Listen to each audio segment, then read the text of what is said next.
सर्गाणामादिरं तश्च मध्यं चैवाहमर्जुना सर्गाणामादिरं तश्च मध्यं चैवाहमर्जुना अध्यात्मविद्या विद्यानां वादः प्रवदतामहम् अध्यात्मविद्या विद्यानां वादः प्रवदतामहम्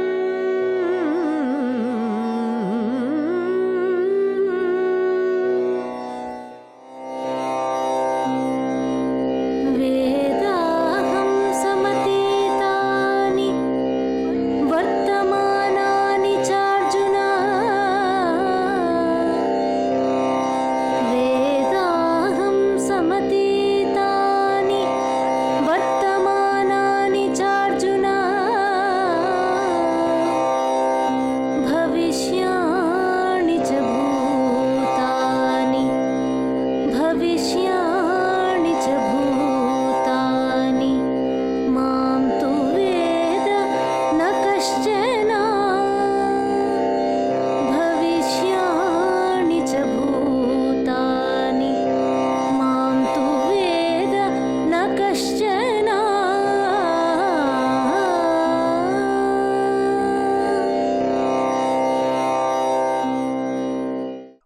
ओम शांति। श्रीमद् भगवद गीता में आस्था एवं रुचि रखने वाले सभी भाई और बहनों को सादर प्रणाम। भगवान वाचा तमसोमा ज्योतिर्गमया कार्यक्रम में आपका फिर से स्वागत है। परमात्मा या भगवान के असाधारण गुणों के मुख्य विषय पर हमने पिछले 17 एपिसोड्स में 100% गीता द्वारा प्रकट प्रमाण और सबूतों के आधार पर भगवान के 5 असाधारण गुणों की पुष्टि की है। पिछले एपिसोड में हमने एक भगवान ही ज्ञान का सागर है विषय के अंतर्गत ज्ञान सागर भगवान द्वारा गीता में उल्लेखित श्रीमत शब्द का वास्तविक अर्थ क्या है, उस श्रीमत को जीवन में धारण या अनुभव करने से सर्वोच्च एवं सर्वश्रेष्ठ उपलब्धियां क्या है, इन प्रश्नों पर हमने तीसरा अध्याय का 31वां श्लोक में प्रकट गहन तत्व के आधार पर विस्तृत चर्चा की है। इस एपिसोड में ज्ञान सागर भगवान द्वारा प्रदत्त श्रीमत के विषय पर चर्चा जारी रखते हुए अश्रद्धा या लापरवाही के कारण ज्ञान सागर भगवान समस्त मानव जाति के आध्यात्मिक जागृति एवं आध्यात्मिक उत्थान के लिए बताई गई श्रीमत का उल्लंघन करने वाले मनुष्यों को कौन से गंभीर परिणाम भुगतने पड़ता है। हम गीता के तीसरा अध्याय के 32वां श्लोक में प्रकट गहन तत्व के आधार पर उस प्रश्न के उत्तर पर विस्तार से चर्चा करने जा रहे हैं। गीता प्रेमी एवं गीता प्रचारकों को विशेष ध्यान देना चाहिए। इस श्लोक द्वारा प्रकट किए गए गहन तत्व पर चर्चा पहले ही 26वां एपिसोड में की जा चुकी है। इस विषय की महानता को ध्यान में रखते हुए इसे आपके ध्यान में फिर से ला रहे हैं। इस श्लोक द्वारा प्रकट हुए तत्व पर चर्चा करने से पहले आइए एक बार उस श्लोक को सुन ले। ये त्वेतदभ्यसूयन्तो नानुतिष्ठन्ति मे मतम् ये त्वेतदभ्यसूयन्तो नानुतिष्ठन्ति मे मतम् सर्वज्ञानविमूढांस्तान् सर्वज्ञानविमूढांस्तान् विद्धि नष्टान चेतसः। सबसे पहले आइए इस श्लोक में शब्दों के अर्थ को समझने का प्रयास करें। यह जो भी, तू, परंतु, एतत्, इसका, अभ्यसूयन्तः, जो आपत्तियां या त्रुटियां जो अप्रासंगिक और असत्य है उनको इंगित करते हुए मे मतम मेरी यह श्रीमत को न अनुतिष्ठन्ति जीवन में आचरण या अनुभव करने में असमर्थ होंगे, तान वे सर्वज्ञान विभिन्न धार्मिक ग्रंथों द्वारा सिखाए गए ज्ञान को जीवन में धारण या आचरण करने का विषय में भी विमूढ़ान अंधविश्वास या मूढ़ विश्वास के कारण मैं आत्मा हूँ और यह शरीर मेरा है, इस सत्य की अनदेखा करके मैं शरीर हूँ के भ्रम या भ्रांति में जीवन व्यतीत करने वाले अचेतसः अज्ञानी, जिन्होंने धर्म और अधर्म एवं सत्य और असत्य का बीच भेदभाव को विवेकहीनता के कारण खो देते हैं, नष्टान वे लोग जीवन को अपने आप नष्ट कर लेते हैं। विद्धि यह सच्चाई को स्पष्ट रीति से जान लो। इस श्लोक में गहन तत्व समाहित है। इस तत्व को समझने के लिए व्यक्ति को ये त्वेतदभ्यसूयन्तो नानुतिष्ठन्ति मे मतम तथा सर्वज्ञान विमूढ़ां स्थान विद्धि नष्टान चेतसः, इस श्लोक के 2 पंक्तियों में निहित गहन तत्व को भली भांति समझना चाहिए। आइए समझने की कोशिश करें। आइए सबसे पहले ये त्वेतदभ्यसूयन्तो नानुतिष्ठन्ति मे मतम पंक्ति पर विचार करें। इस पंक्ति में नानुतिष्ठन्ति मे मतम शब्द अत्यंत महत्वपूर्ण है। इस अवसर पर हम आपके ध्यान में 3रा अध्याय के 31वां श्लोक की ये मे मतम नित्यम अनुतिष्ठन्ति मानवा पंक्ति फिर से ला रहे हैं। हमने पिछले एपिसोड में उस श्लोक द्वारा प्रकट किए गए गहन तत्व पर विस्तार से चर्चा की। वह श्लोक यह स्पष्ट करता है कि जो लोग मुझ भगवान द्वारा दिए हुए श्रीमत को हर समय अपने जीवन में व्यवहार में लाने या अनुभव करने में सक्षम है, वे सहज ही अपने कर्म के दुखदायी बंधन से मुक्त हो जाते हैं। इसके विपरीत 3रा अध्याय का 22वां श्लोक की पहली पंक्ति नानुतिष्ठन्ति मे मतम स्पष्ट करती है कि जो कोई भी मुझ भगवान द्वारा प्राप्त हुए श्रीमत का उल्लंघन करता है, उन्हें कौन से गंभीर परिणामों का सामना करना पड़ेगा, इसकी स्पष्टता उसी श्लोक की सर्वज्ञान विमूढ़ां स्थान विद्धि नष्टान चेतसः दूसरी पंक्ति स्पष्ट करती है। आइए इसे गहराई से समझने की कोशिश करते हैं। इस अवसर पर सबसे गहन और महत्वपूर्ण विषय जिसे गीता प्रेमियों एवं गीता प्रचारकों अनदेखा नहीं कर सकते, वह यह है कि श्रीमत की परिभाषा यथार्थ एवं स्पष्ट रीति से समझने वालों को ही यह गूढ़ सत्य का एहसास होगा कि गीता ज्ञान 100% मेरे जीवन को बेहतर बनाने के लिए ही निर्धारित है। आइए श्रीमत पर कुछ महत्वपूर्ण विषय जो हमने पिछले एपिसोड में चर्चा की थी, उसे फिर से दोहराते हुए गहराई से समझने की कोशिश करें। जैसा कि 10वां अध्याय 32वां श्लोक के अध्यात्म विद्या विज्ञानाम पंक्ति स्पष्ट रूप से पुष्टि करती है, गीता के 574 भगवान वाचा श्लोकों के माध्यम से स्वयं भगवान द्वारा प्रकट किया गया ज्ञान और विज्ञान अर्थात नॉलेज एंड विजडम 100% आध्यात्मिक है। आध्यात्मिक शब्द 3 रहस्यमय सत्यों को उजागर करता है। पहला विषय, प्रत्येक मनुष्य अपने मूल स्वरूप में कोई स्थूल नाशवान शरीर नहीं, बल्कि एक सूक्ष्म अविनाशी चेतन ऊर्जा आत्मा है। इसका मतलब यह है कि इस ग्रह पर जितने लोग हैं, उन सभी को आत्मा के रूप में पहचाना जाना चाहिए। दूसरी रहस्य, वर्तमान में इस प्रकार पहचाने गए ब्रह्मांड में 800 करोड़ आत्माओं का एकमात्र पिता परमात्मा या भगवान ही है। यही कारण है कि गीता और शास्त्रों में भगवान को परमात्मा के रूप में वर्णित किया गया है। अब आते हैं तीसरा रहस्य पर। 800 करोड़ आत्माएं और एक परमात्मा इस सृष्टि चक्र में किस समय और किस प्रकार भ्रमण करते हैं, यह सृष्टि चक्र का ज्ञान स्पष्ट करता है। जो लोग श्रीमत को मानते हैं और स्वीकार करते हैं, वे इन 3 सत्यों को स्वीकार करते हैं, और इसके विपरीत जो लोग श्रीमत को अस्वीकार करते हैं, वे इन 3 सत्यों को तिरस्कार करते हैं।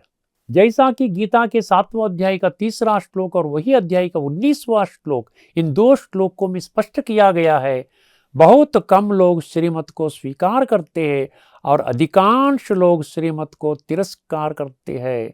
मन्मना भव और मामेकम शरणम व्रज, यह 2 महामंत्र 10वां अध्याय के 32वां श्लोक में अध्यात्म विद्या विद्यानाम पंक्ति प्रकट प्राथमिक आध्यात्मिक मूल सिद्धांत से ही उभरा है।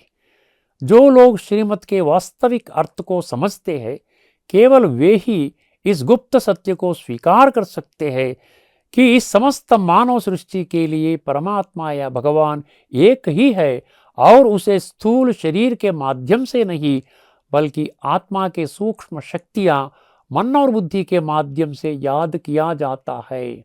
इसी सत्य को यह 2 महामंत्र स्पष्ट रीति से पुष्टि करता है। कोई माने या ना माने, यह निर्विवाद एवं अकाट्य सत्य है। अब विचार करें कि श्रीमत को तिरस्कार करने वालों को क्या भयानक परिणाम भुगतने पड़ते हैं। पहला विषय, जो लोग इस गूढ़ सत्य को नकारते हैं कि गीता 100% आध्यात्मिक ग्रंथ है, वे गीता द्वारा सिखाए गए मूल आध्यात्मिक सिद्धांत की उपेक्षा करते हैं कि मैं आत्मा हूँ और यह शरीर मेरा है।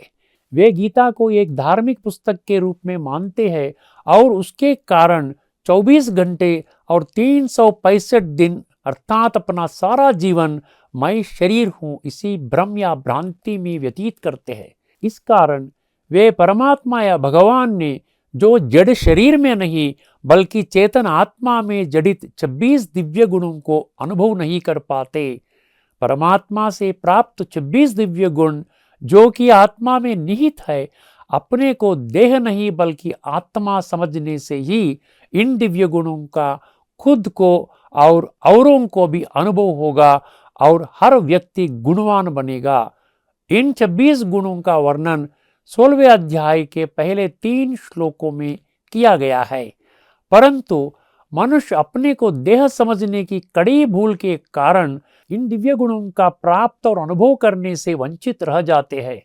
वर्तमान समय के लोग सुख दुख, शांति अशांति, लाभ हानि, संतुष्टता असंतुष्टता, स्वास्थ्य रोग, निंदा स्तुति, मान अपमान आदि के द्वंद्वों में फंसकर मानसिक तनाव और बीमारियों से ग्रसित घोर कष्ट भोग रहे हैं और कष्ट भोगते भोगते ही ऐसे लोग गीता के 574 भगवान वाचा श्लोकों के माध्यम से स्वयं भगवान ने दिया हुआ श्रीमत को प्राप्त किए बिना शरीर त्याग करते हैं अर्थात मृत्यु को पाते हैं।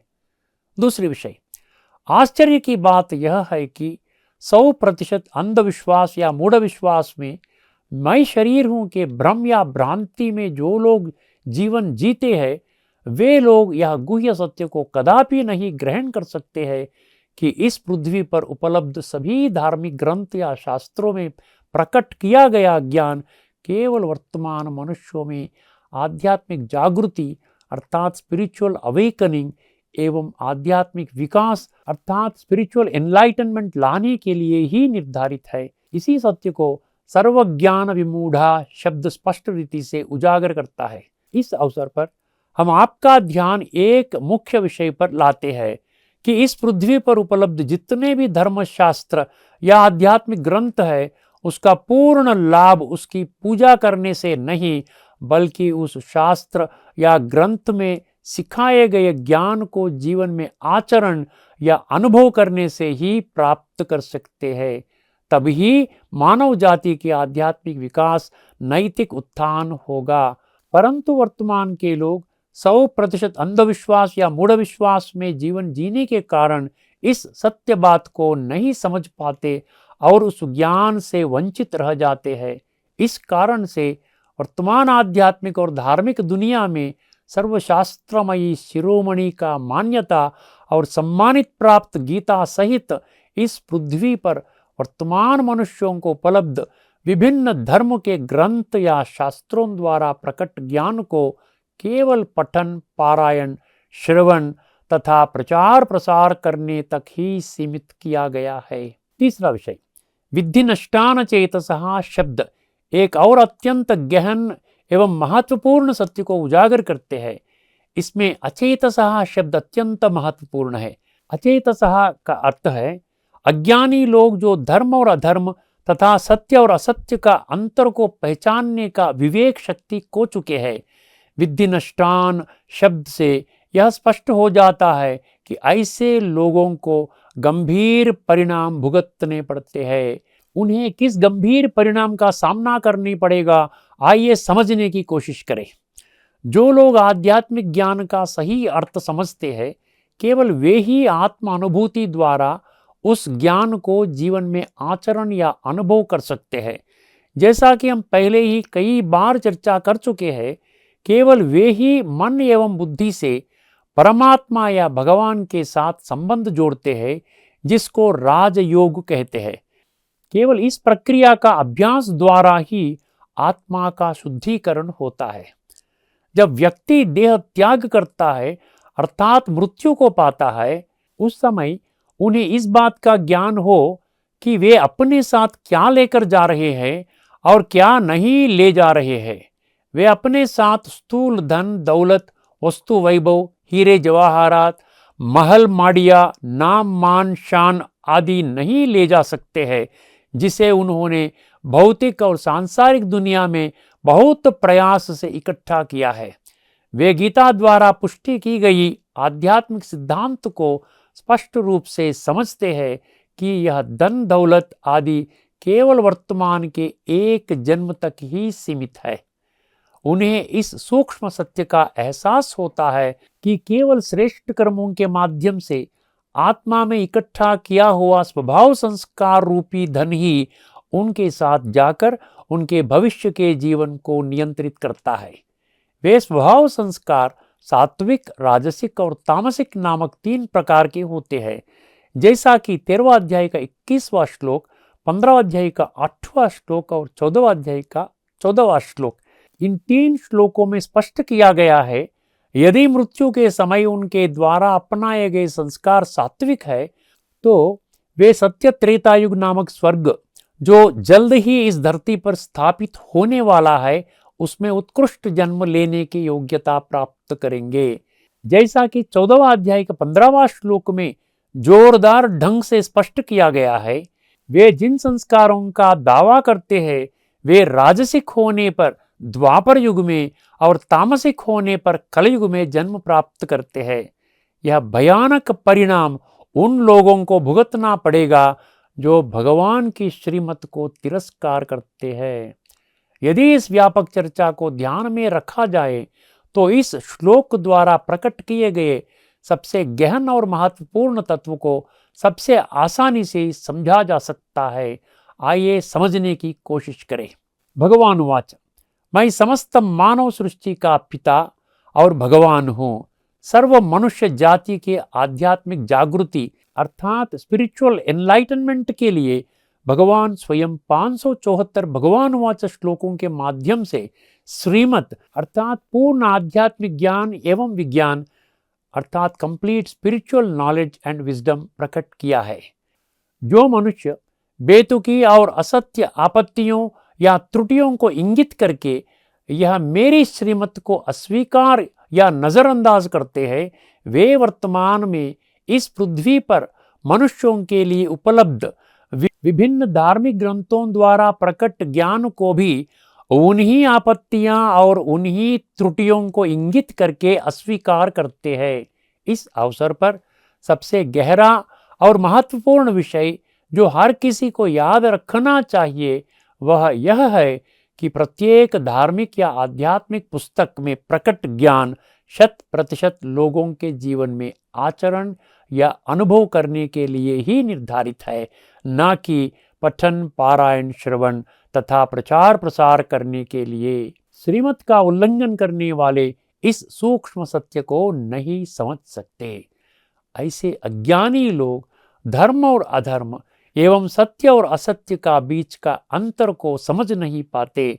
अधर्म को ही धर्म समझकर, असत्य को ही सत्य समझकर चलने की कोशिश करते हुए अपने अनमोल जीवन को नष्ट कर देते हैं। अपने विवेक को आपे ही नष्ट कर देते हैं।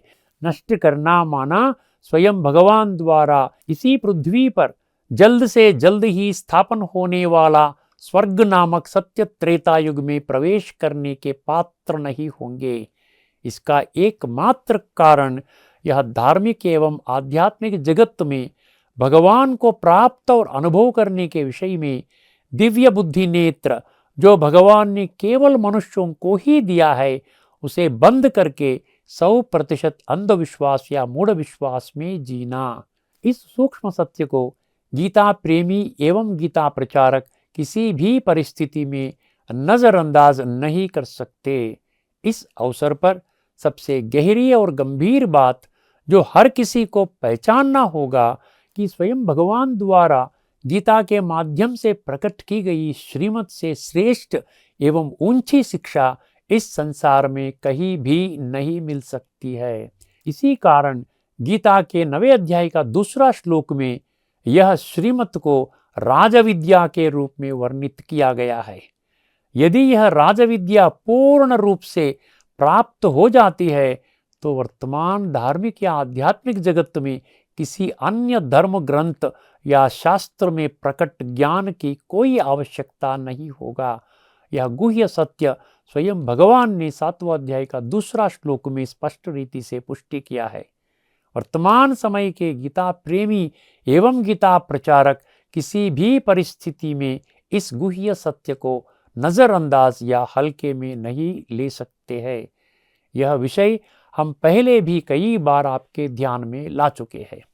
इस व्यापक चर्चा के माध्यम से इस एपिसोड में जो लोग अश्रद्धा या लापरवाह के कारण श्रीमत का उल्लंघन करते हैं, उन्हें क्या गंभीर परिणाम भुगतने पड़ते हैं, इस प्रश्न के उत्तर पर गीता के 3 अध्याय का 32वां श्लोक में प्रकट गहन तत्व के आधार पर विस्तृत चर्चा की गई है। आइए इस एपिसोड में चर्चा यही समाप्त करें। आगामी एपिसोड में वर्तमान में इस पृथ्वी पर रहने वाले 800 करोड़ लोगों में से नीच, निकृष्ट और भ्रष्ट कर्मों के कारण महान पापात्मा के रूप में टप्पा लगाए गए लोगों को पापों के दलदल से मुक्त करके पुण्यात्मा के रूप में परिवर्तन करने के लिए ज्ञान सागर भगवान द्वारा निर्धारित मार्ग क्या है। हम गीता के 3 अद्भुत श्लोकों में प्रकट गहन तत्व के आधार पर उस प्रश्न के उत्तर पर विस्तार से चर्चा करने जा रहे हैं। गीता प्रेमियों एवं गीता प्रचारकों को विशेष ध्यान देना चाहिए। तब तक के लिए सभी को नमस्कार। लोका समस्ता सुखिनो भवन्तु। ओम शांति।